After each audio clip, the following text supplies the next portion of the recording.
The Texans get embarrassed on national TV, allowing the most sacks in CJ Stroud's young career. How did the Texans get to this point, and what changes are needed moving forward?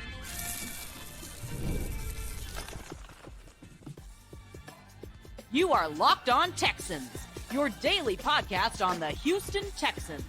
Part of the Locked On Podcast Network, your team every day. Texans fans, welcome in on this therapy session.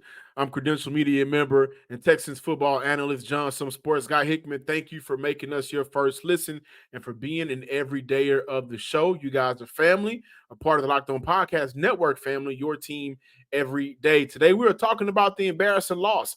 Where did the Texans go wrong? The no line, not the O line, but the no line. And is the pressure starting to impact CJ Stroud?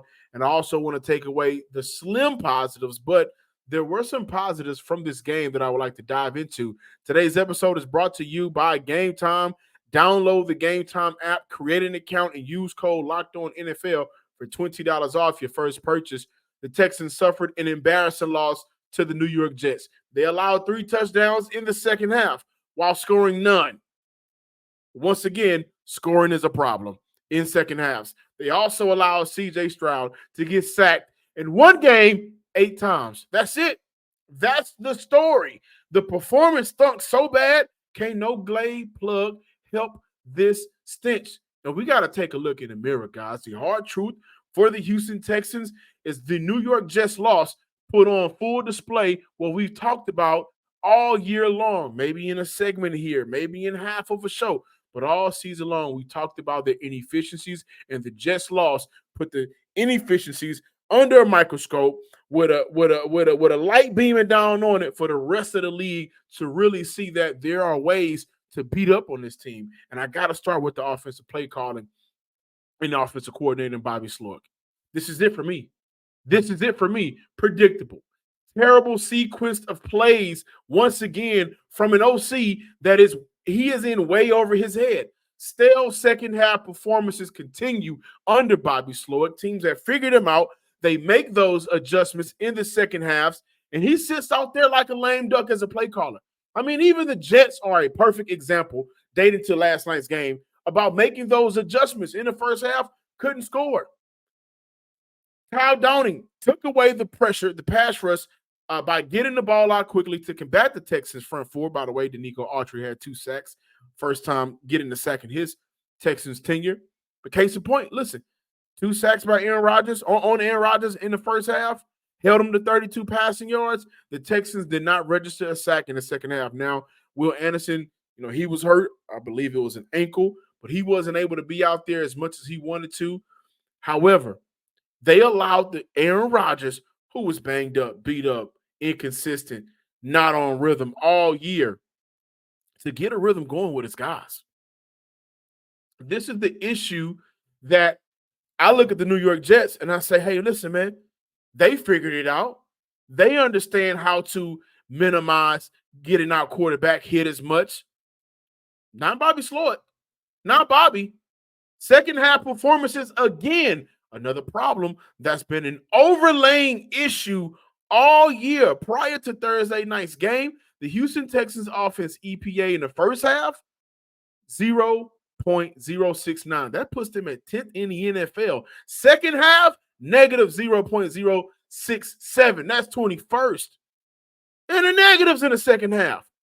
I mean, Stroud gives you a 50-yard bomb to Tank Dell, one of the better throws of the season. And 2 plays later, what do?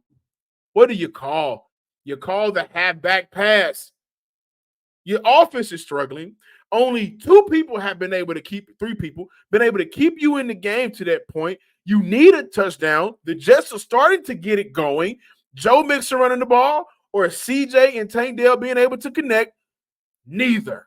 You know what? I'm going to use my running back to throw a halfback pass to my quarterback. That's Bobby Slowik's offense.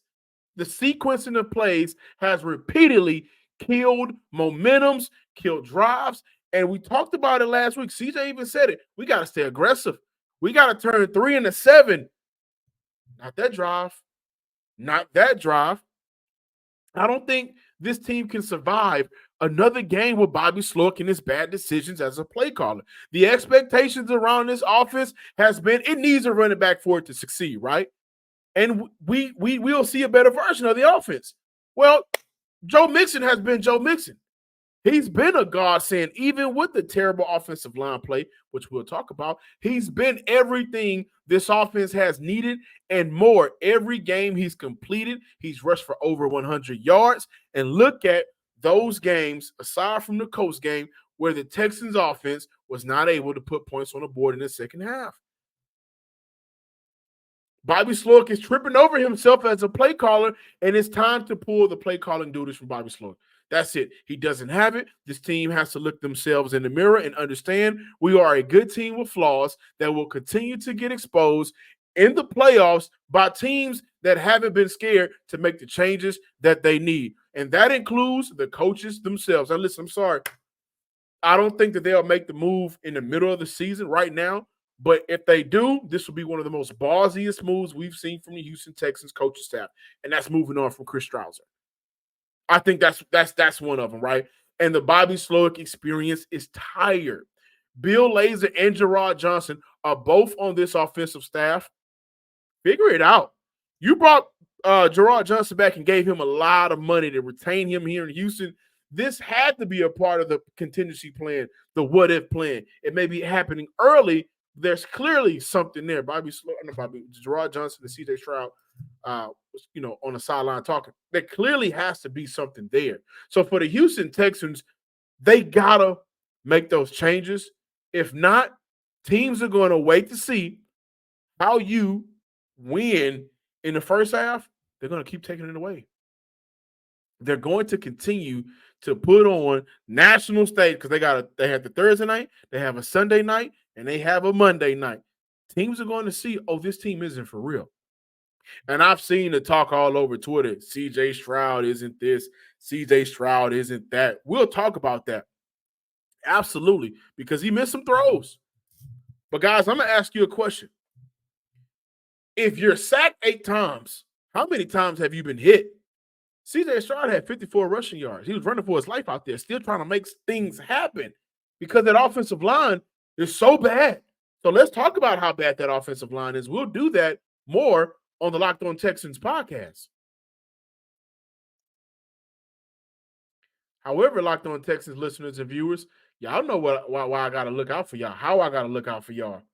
It's a bad day right now for a lot of Texan fans, but we can make it better. Listen up. Download the Game Time app. Grab your seats in seconds, whether you want to go watch a football game, Texans game, home game, Rockets, they're doing good. You want to go catch a concert, you want to go out to a comedy theater and catch a couple of laughs, Game Time has you covered. With Game Time, you'll get last-minute deals. You even see your view from your seat before you buy. There's no hidden fees, no surprises, just the best prices delivered right to your phone. So don't wait. Secure your spot and feel the energy at the NRG, at Toyota. Doesn't matter. Wherever you want to go check out live performances, you can find tickets on Game Time. Head to the App Store and download Game Time and be a part of the action whenever the city of Houston has action coming to it. Game Time, last-minute tickets, lowest price. I guarantee it. And also, Texans fans, our friends at 5 Hour Energy know that being a passionate football fan isn't just a hobby, it's a way of life.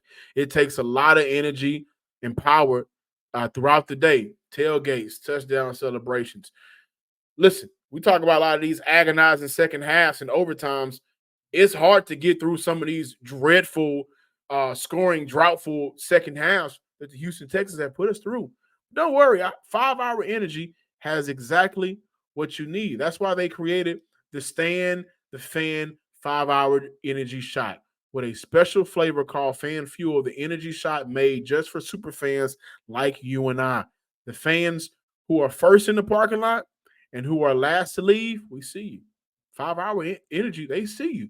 So listen, 5 Hour Energy knows that no matter what team you root for, being a fan requires heart, soul, and a whole lot of energy. Whether you're prepping for the big tailgate or ironing your jersey, your game day has a lot on the to-do list to do, and it's a mile long. That's why the limited edition Stand the Fan 5-hour energy shot is here to keep you fueled throughout the rest of the season. What's your fan fuel this week? Whatever it is, do it with a 5-hour energy. Available on 5hourenergy.com. Ship nationwide.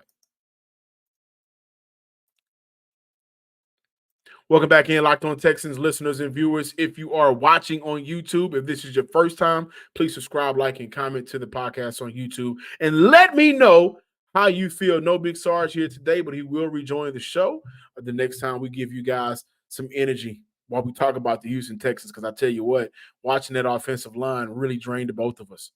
And he was in New York, so he had a chance to see it live at MetLife how dreadful that offensive line was for the Houston Texans Thursday, and honestly, throughout the entire year, guys.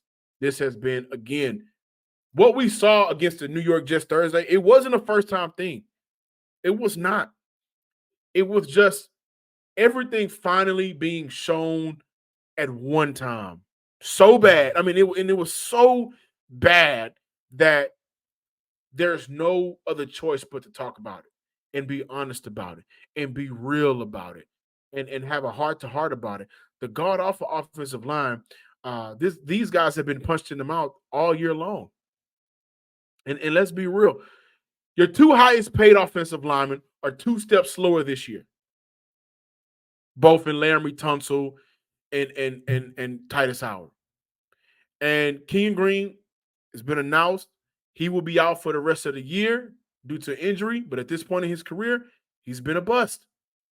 And I think he's played his last game as a Texan, especially as a starter. Shaq Mason is three steps slower, and none of those guys show any fight.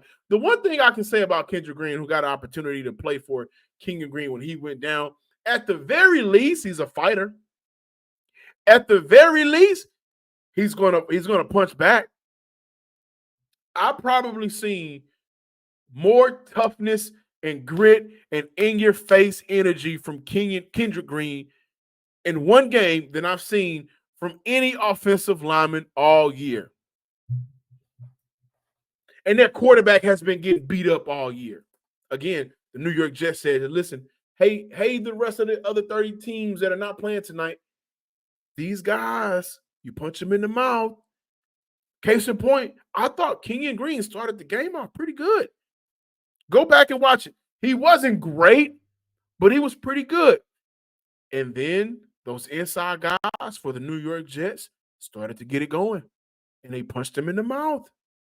Not physically, of course, but, in terms of the football of the game. And he didn't respond.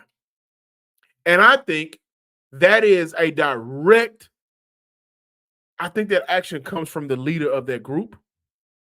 I think that's been a problem all year. And once again, no offensive lineman for this team had a good game. Kendrick Green showed fight, and he had good moments. But for the game, not a good game. This has been a constant talking point. Again, CJ Stroud sacked 8 times with an over 50% pressure rate for half of the game. There's no way success can be sustained under those circumstances. It's not going to happen. The pressure rates the last 3 weeks, 51.7, 46.2, and 49 in week 9. Hassan Reddick whooped Titus Howard all game. He generated 6 of his 8 pressures lined up across from Titus Howard. He just looks like he's not the same.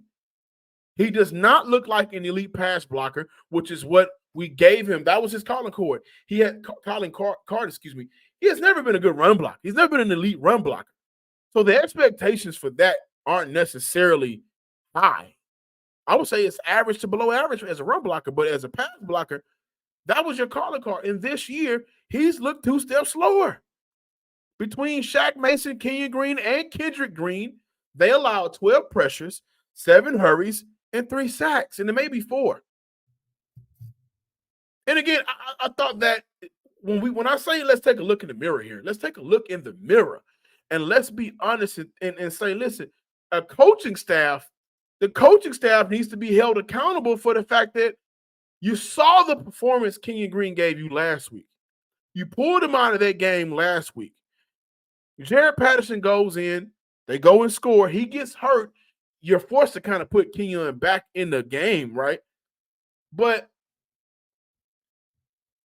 we got to give credit to Kendrick a little bit on a short week going up against one of the best D tackles in the game in Quentin Williams. Is it smart?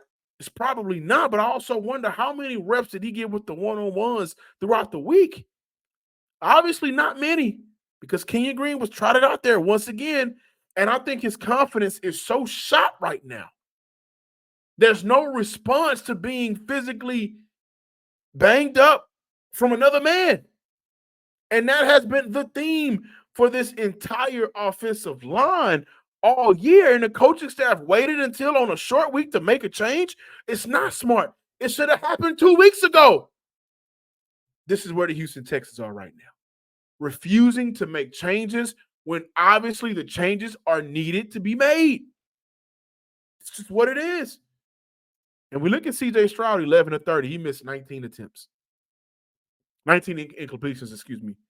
Didn't throw for 200 yards. No TDs, no sacks. Sacked 8 times for a loss of 56 yards. A QBR of 27.7. A quarterback rating of 59.2. Gave you 59 yards on the ground. But I would be a fool to sit here and say, listen, I can be honest. CJ missed John Mechie twice, and I think one was for sure a touchdown. They needed that touchdown, and I thought the one earlier in the game would have been a touchdown. John Mechie may still be running right now if he would have been able to hit and connect on that one, on a mesh route. So he's missed some throws. He has absolutely missed throws, and I think the failure to address these polarizing issues early on, I think has cost CJ confidence out there. Maybe not necessarily in himself, but in the guys around him, particularly the guys up front. Some of these balls are not coming out as comfortable as we saw maybe early in the year, especially dating back to last year. I don't think he trusts those guys to block for him. He's missing those throws that are very routine for him. He's been getting killed week to week, and it took another game for the Texans to make a decision on Green. This time it was because he went out with the injury. In game, when it should be, we are moving on. Thank you, young man. You gave us a lot. And CJ Stroud responded to it. He said, I think it's not easy dealing with the pressures. The line is fighting. A lot of things needs to get fixed. Sometimes I don't get the ball off fast enough. I need to take what's there and stop overthinking things. And I saw that a lot Thursday night against the New York Jets.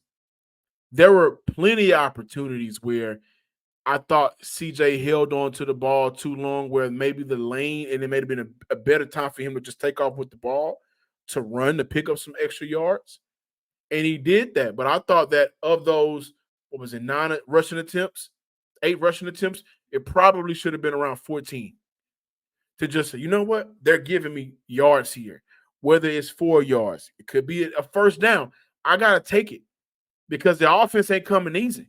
It wasn't coming easy for the Houston Texans at all. And he was able to connect with Tank Dell, and it's good to see that. So we'll talk about that as one of the positives. But those moments of big plays have been taken away from CJ Stroud because for 9 weeks now, the offensive line has been incredibly bad.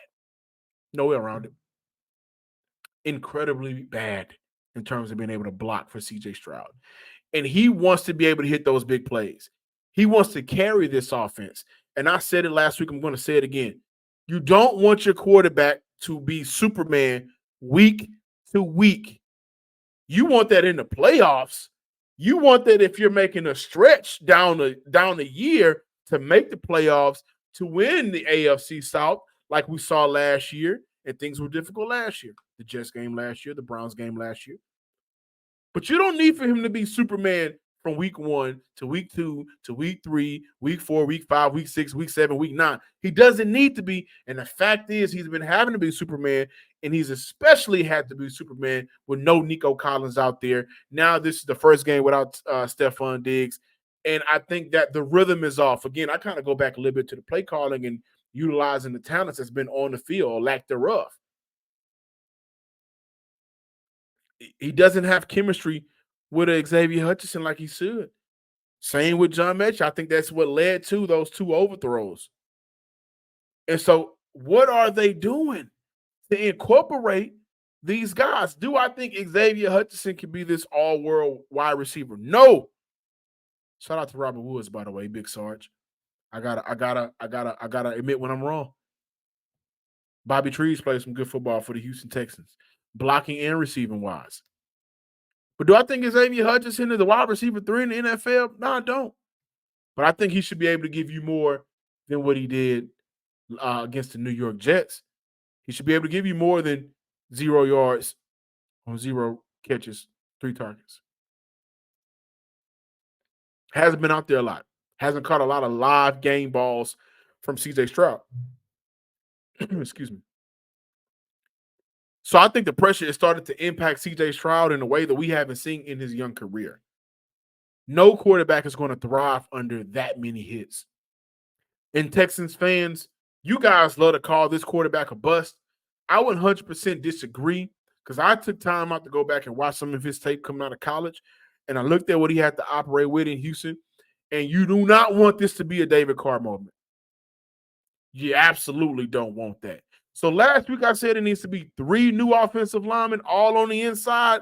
I think now it should be 4 new offensive linemen for the Houston Texans. And I want to say 5, but I don't think Laremy Tunsil's contract is going to allow it. Plain and simple. Plain and simple.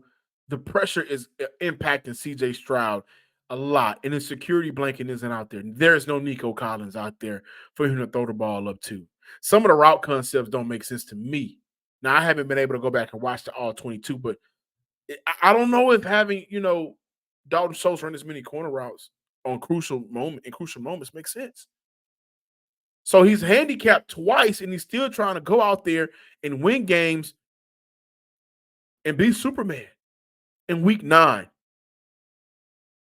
in MetLife Stadium, by the way. I don't know how many injuries we saw a Thursday night.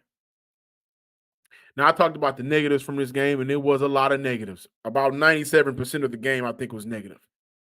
However, there has been some positives for the Houston Texans that I think continues to be a good trend for them, or there was a positive for the Houston Texans that we haven't necessarily saw this year as much as we hope to see. So I'll talk about that and more on the other side of the Locked On Texans podcast. However, guys, to my FanDuelers out there, perfect time to get in on the action. If you didn't get in on the action with the Texans and New York Jets game, well, they still got more action for you to get in on. And let's just be real about it. By the way, if you did bet on Joe Mixon scoring the game's first touchdown, those odds was what, plus 430? That was big time value. You would have had a big time return back for you. But if you didn't get in on the action and now you're looking around like, hey man, what can I do to make me some extra cash? FanDuel, which is America's #1 sports book, they are still going to hook you up. And if you have not got in on FanDuel in the past, the best part about being a new customer, they give you $200 in bonus bets instantly when you play just a $5 bet. Win or lose, you're still cashing in. So, what are you waiting for? Visit FanDuel.com/locked-on and get your bet in anytime. Thursday night football, college football, NFL Sunday, NBA is also there. The Rockets may make you some money this year. They may make you some more money than the Houston Texans. Who knows? But FanDuel has you covered with every major sport and collegiate ball as well. Bet on the Texans, bet on the Rockets, bet on U of H, bet on it all. Bet on props and make every snap matter. Again, they give you $200 in bonus bets instantly when you place your first $5 bet. Visit FanDuel.com today. Again, visit FanDuel.com/locked-on today. Welcome back in, Locked On Texans listeners and viewers. One of those shows where we probably don't want to focus on the negatives as much as I have, but the facts is that's what's there. The facts are the facts. The issues are the issues. And again, I think they're going to continue to be issues for this team until they clean it up and they make changes. They're going to have to look themselves in the mirror and make a hard change. We cannot move forward with some of these guys in the positions that they are in. Some of those changes may not help out. I mean, may not work or may not happen until the offseason. The offensive line changes may not happen until the offseason in terms of personnel and who you're putting out there. We know that Keenan Green won't be out there for the rest of the year because of the injury. And so now Houston will look to go to maybe Kendrick Green. Maybe they look at getting Jared Patterson some snaps to start at center. Maybe that helps out the dynamic a little bit for the Houston Texans. Patterson got some snaps in last year. But in terms of the tackles, that won't happen until the offseason. I don't know if they'll move on from Chris Stroud right now, but I think if they do, that's a good sign to me to show we're not going to accept the BS anymore. They've given some of these guys time and chance and chance. And they just haven't gotten it right. But the positives from the game, listen, Danico Autry got his first sacks, He was snacking in that first half on our offensive line for the New York Jets. But he got his first sack, 2 sacks as a Houston Texan. And I think that's a positive because, listen, Will Anderson didn't get a chance to really leave his mark and impact on the game. But you still have a Danico Autry who can play inside and out. And I think Derek Barnett has not been the Derek Barnett that we were accustomed to seeing last year for the Houston Texans. Kind of like when Jerry Hughes' first year in Houston had 8 sacks that year, led the team, and then the following year just wasn't necessarily as playable. I think that's where we are right now with Derek Barnett. So to see Danico Autry play as well as he did, that's a major positive. I thought it was a positive performance from Derek Stingley.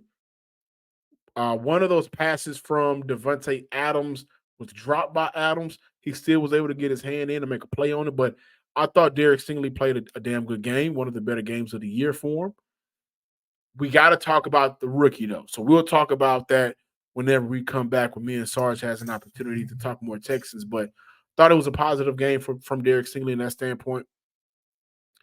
But to see Tank Dell get 6 catches, 126 yards, 9 targets, he looked like the Tank Dell of himself, of last year, of the rookie year.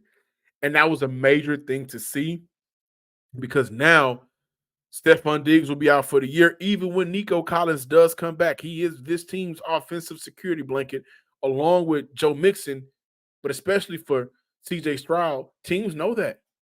He's still top 10 in receiving yards. So teams know when he comes back, he's going to want to make sure he leaves his mark each and every game. And so to see Tank Dell get back to shape and get back to form, and we're not calling him Nathaniel. That was, up to that point, we were calling him Nathaniel a little bit, but now he's back to being Tank. That's a major positive for the Houston Texans. And I also think, though it didn't lead to any catches, it was good to see. You guys can maybe crucify me for this all you want, but I saw John Mechie get open, routinely get open. So I think moving forward, those guys are going to have to do a much better job intentionally making sure that they can stay on the same page. And that's been an issue between Mitch and CJ Stroud dating back to last year. Remember the overthrow in the game? I want to say it was the Denver Broncos where CJ just completely shot him over the middle of the field, and that was a walk-in touchdown. Missed a walk-in touchdown against the New York Jets Thursday night.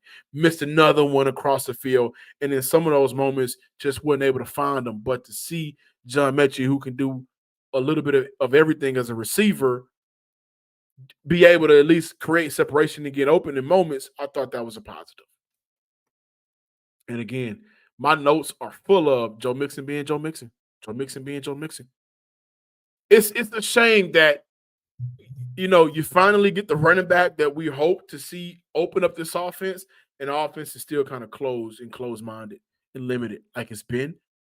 But Joe Mixon has been the best Texans running back since Carlos Hyde. But he's really been the best Texan running back since Arian Foster, and that's through how many games he's played now? 5 games, 6 games? So those are, I think, 3 positives that I immediately take away from Thursday night's football game against the New York Jets. Thank you guys for watching today's episode of the Locked On Texans podcast. Please subscribe, like, and comment to the Locked On Texans podcast on YouTube, especially if this is your first time. Also, tell a friend to subscribe as well. Follow me on Twitter at John_Hickman12. Make sure you follow Big Sarge on Twitter, who's not with me today, but he will be back. And I know he got a lot to say about the Houston Texans. Texted me last night and said that was one of the worst performances I've seen. They are bad. So make sure you follow Big Sarge at Big Sarge Sports on Twitter, as he would like to say. And follow the Locked On Texans Twitter page as well at Locked On Texans. Until next time, ladies and gentlemen, Texan fans across the nation, hold it down. You got to stay down for the come up. It's up to the franchise to make sure that they do everything internally to make sure they get it right.